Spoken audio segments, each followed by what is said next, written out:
just arrived all the way from China in super quick time, is the tool that I hope is going to allow us to press in the hub bearings and possibly even the races. Now, it's Thursday today here in sunny England, and this wasn't due to arrive until Saturday or possibly Tuesday. I think we only ordered it on Tuesday of this week, so it took 2 days to arrive. Quite unbelievable. So let's see if this is the tool that we need. We paid, I think, £53 on eBay, and that was free delivery. And what I'm hoping is that this is going to allow us to pull in the bearings in the hub without having to be bashing around with a hammer. We may even be able to use these to push in the seals and also the races. So let's have to see if they fit.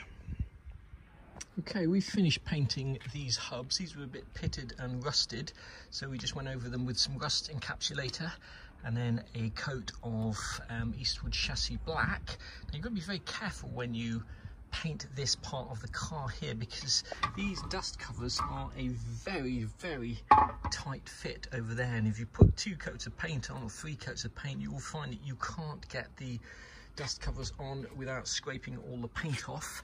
This is the old oil seal here, because you don't want to paint the inner side of that. So let's get all of this masking tape off.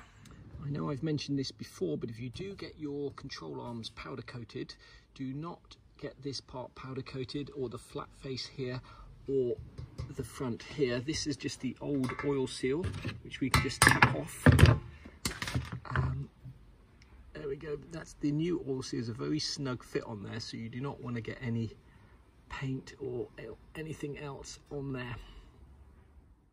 To get the bearing races out, what you're supposed to do is have a cylindrical piece of metal that is exactly the right size. Now, if you don't happen to have that, and what you've done is you've bashed your races out with a chisel, there's a very good chance that you'll end up with all nicks all along the edge. And the problem with that is when you come to put the new race in, it's not going to sit completely flat, and if it doesn't sit completely flat, the bearing won't sit flat, and therefore you'll get some kind of run out on the brake. Now, what you're going to have to do to get rid of those ridges, if you've got them, is you're going to have to do something like go in there with a carbide burr and very, very gently just grind those edges flat again.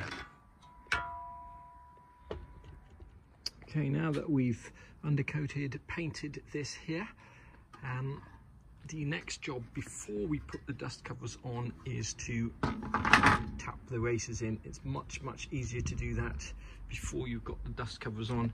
Once again, I've mentioned this before, but make sure the surface upon which you're going to sit your races are completely flat, especially if you have bashed out those races with a hammer, which is not a good idea. Okay, so using our super duper kit that's just arrived in the post, I'm hoping to be able to pull this race in without having to bash it in with a hammer. The way we're going to do that is we're going to take number 3, the second biggest one of these. You will find that that fits exactly over there without any movement. And then we're going to take the largest one of these, and that's going to be our puller on the back, like so. And then we're going to take the largest one of these rods, and the first thing you're going to want to do is take off one of these end nuts. The other nut you're going to want to screw 2/3 of the way in, and that is the nut that is going to pass through the race like so, because what you want is this long end of the bolt coming out through the race, and on the end you just want to have none of that bolt showing, because you need to going to need to get a socket on there. So I'll set that up and I'll show you what I mean. Okay, so this is the setup you want. You want the long end of the bolt coming out the back here, and the short end of the bolt on which you're going to put a either an impact driver or a hand wrench socket. You're going to be tightening that up, and that is going to push that or pull that race in. That is the theory. Let's see if it works. Okay, now when you turn that socket there, this is going to want to turn, so you want a spanner. I don't have any spanners here because I'm not at the garage, but I'm just going to use an adjustable wrench to stop that nut turning. And in theory, when I wind this like so, we should just slowly, perfectly, evenly be winding that race in. Now it's important to remember that those races go in dry. You don't oil them, because if your bearing ever seized, you wouldn't want to have your race spinning because it would ruin the hub. Okay, let's make sure that's going in nice and easily. This really is an effortless way of putting in a race. Now, just before you get too carried away, okay, we might be all right with this disc here, but I may just swap it for a smaller one that actually sits inside the race as opposed to outside of it, because this is just ever so slightly bigger than the race. So I'm just going to swap over the discs now, because I don't want to have any risk at all of this disc damaging the hub. Just going to take that one out. We're actually going to use number 1 disc, because you can see it fits inside the race. It's on the edge, but it's got a slightly smaller diameter. See, it sits inside that race there. So we just need to tighten that up a little bit more and push that race, or squeeze that race all the way in.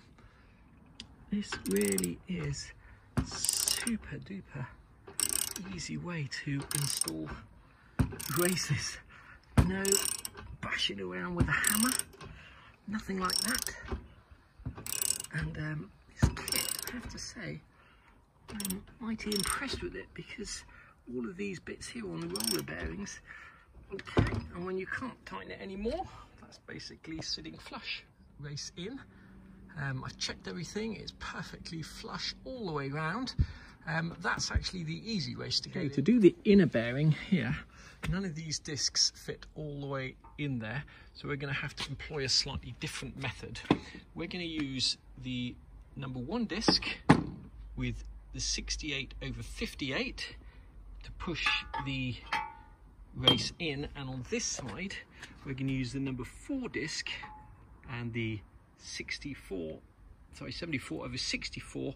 That's going to sit exactly on the outer edge of that race, and that's going to pull that in like that. So let's set that up and see how that goes. So that's our setup there. This is centered exactly on the race that we've already put in, and this one is centered exactly on the race we're about to pull in. All we need to do is tighten that up and hold that nut. Okay, here goes.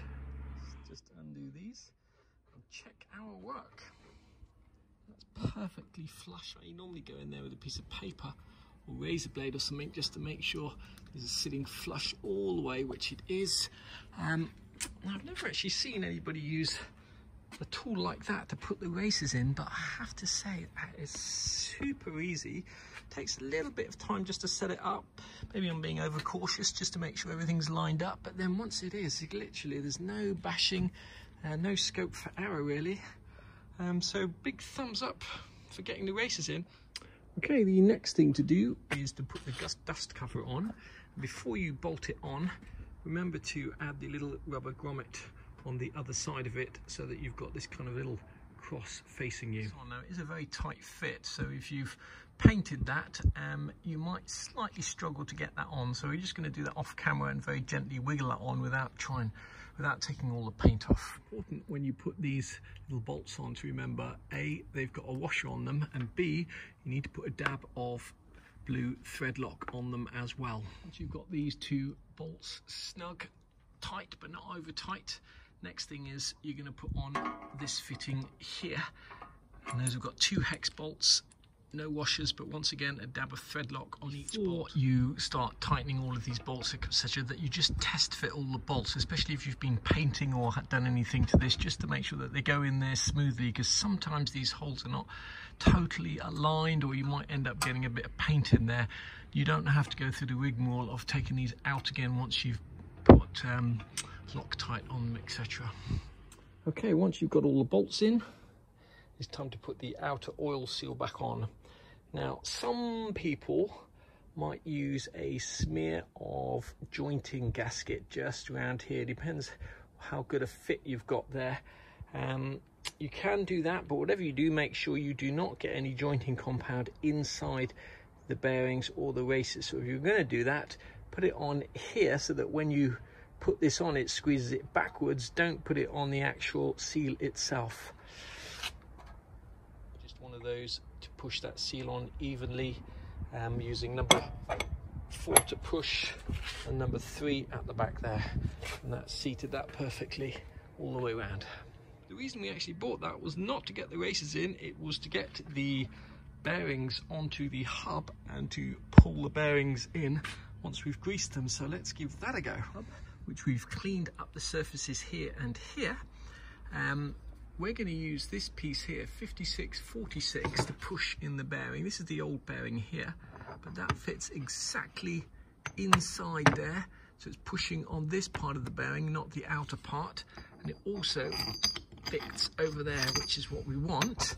Now, obviously, that's going to be a little bit short, so we're going to have another tube that sits on top of that. Which one we use, but we're going to use this one here, the 5242, to fit on top like that, and that fits over there like so. We could obviously just have a disc pulling straight against there. I'm sure it wouldn't damage that in any way, but a far better way to do it is to have one of the tubes sitting over there, so there's absolutely no way of damaging this surface.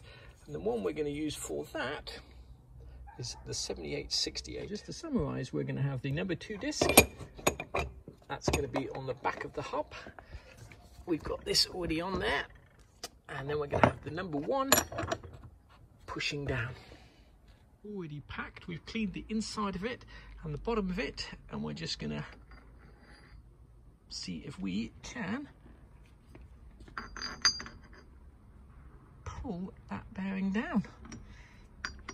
Like so. Let's hope our rod is going to be long enough. Yeah, should be. Place that on top of there. And we just need to screw that down. Okay, so here's our setup. And we're going to be tightening this nut down here and attempting to pull this bearing onto there. All we need to do is tighten this, and in theory that bearing should be pressed down beautifully. What we really need to do is drill a hole in the table so we can stand that upright, but I think if I did that my wife would not be too happy. Okay, that's about it. I won't turn that wrench anymore. I think that's as far as that's going to go. Once again, that was so super easy, pushing that bearing on using this tool here. I've left the old bearing on the other hub because I wanted to check the gap to make sure it's the same, but you can see that that's the same. I was slightly concerned there's a minor variation in this bearing compared to this one, but yeah, it's absolutely fine. Next thing we want to do is put a little dab of grease around the inner lips of this. Remembering that this here is a seal and seals on this surface there, so make sure that's nice and clean. And then we've just got to work out how much of the 50 grams of grease we've still got to put into there. So we're just going to subtract what we packed this bearing with and the other bearing, and then put some grease on the inside of the race here around the hub, and then obviously on the other side, and then we'll go set about pulling that other bearing in and then adjusting it with the hub nuts to give us the correct tolerance. Okay, we used 5 grams and 8 grams to pack the bearings. That's 12 grams, so we basically want 38 grams of grease, and we're just going to put it in this old lid here. We're going to use the leftover grease from here first and then squeeze some more in there to get that to 38 grams. The gun gives you about 1 gram of grease. We've got 40 in there now. I've just gone slightly over because we may not be able to get all the grease exactly out of there. Okay, next up we're going to put our spacer ring on, and then we're going to use the grease here to put on the outside of the rollers and on the hub, and then we have already lined up the 2 bits of kit that we're going to use to push the bearing in. To push the bearing in the bearing, we're going to be using 5444 and the number 2, and on the back of the hub using the 8070 and the number 3, along with grease, and put some on the hub. Now we're just going to put the hub into there, make sure it snugly fits, and then put the bearing on. Loosely inserted, the bearing just pressed on loosely on the other side. Now we just need to get our presses set up. The big advantage of using this to pull the bearing in is that the wheel doesn't turn when you're doing it. If you're just trying to get that bearing in using the end nut, you'll have to figure out some way to stop the wheel turning when you're doing it. And the way most people do it is they put a lug nut in here and a lug nut in here and wedge a breaker bar across the two so that the wheel can't turn. Okay, it's really important that you do not tighten this all the way down so that there's no movement. This hub has to be able to move in and out by 0.04 to 0.06 millimeters. If you tighten it all the way, you will basically crush this spacer ring, and you won't then be able to back off the nut to adjust it. You'll have to take the spacer ring out and start all over again, okay? So it's really important that you don't just put this on here and tighten everything down so there's no movement. What we're gonna do is we're gonna get it close, and then we're gonna take this tool off, and we're gonna finish the process by putting on first the thrust washer, which goes on flat side in first, and then the the castellated nut. We're going to use that to tighten down to get the tolerance that we need, and then we're going to check it on the dial gauge. Okay, so we've tightened this down so it's close to the tolerance. When we pull this out now, it's still going out a little bit far, so we're going to give it one more tiny little tweak, and then we're going to just zero that again. Pull that out slightly. Okay, that's very close to the tolerance now. So we're going to take this off now, and we're going to complete the process using the castellated nut. Okay, so we're going to put the thrust washer on first, facing the bearing. Then we're going to put that on and tighten it up. And last but not least, we're going to tap in the outer oil seal. So we're going to tighten that up till it's snug, and then we're going to give it maybe an 1/8 or 1/4 of a turn just to get the run out in spec. Once you're happy that you've got the tolerance between 0.04 mil and 0.06 mil, we're just going to use an old bolt and tap in this washer here and here, sorry, this nut here and here to make sure that it can't come undone.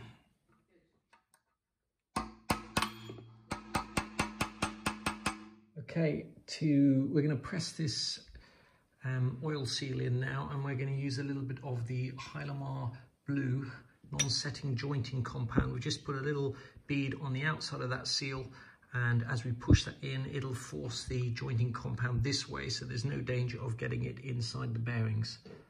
This oil seal sits inside the control arm here, and the rubber lips on the outside should be completely covering that thrust or force washer there. So make sure you've pushed that seal in far enough. If you're using the kit, you'll need number 70/60 with the number 2 disc to push behind it, and on the other side 80/70 number 3 disc. Okay, we're going to leave this video here, and that is how to get a wheel bearing in without any hammering at all. I have to say that this kit here, this 36-piece kit, has been absolutely superb. Some might say invaluable in terms of pressing in the oil seals, the bearings. No hammering at all was necessary.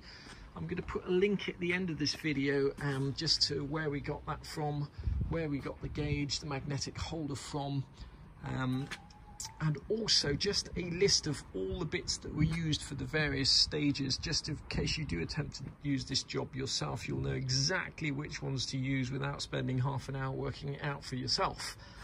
The next video will be all about the park brakes, putting on the brake discs and adjusting them, and then we'll set about putting the control arms and the subframe back on the car and test driving it. We got the wheel bearing kit from Car Parts in Motion, cost us £30.65. If you buy 2 of them, which you'll need, they probably work out about £28 each. The Fabi part number is 08840, and that comes with all the bits you need, including that end hub nut. The tool we used to pull the tapered bearing off the hub came from these guys here, cost us £23.50. Holder came from these guys here, cost us £11.95, and the digital dial-out gauge cost us £11.98 from these guys here. The kit that we used to press all the bearings, etc., came from these guys here, cost £53.88, super duper price, arrived in really quick time and was absolutely superb. Okay, I've just put in a Word document all the different tubes and presses you're going to need from the 36-piece kit. If you are planning on doing the job yourself with that kit, you'll save an awful lot of time by taking a screenshot of this and printing it off.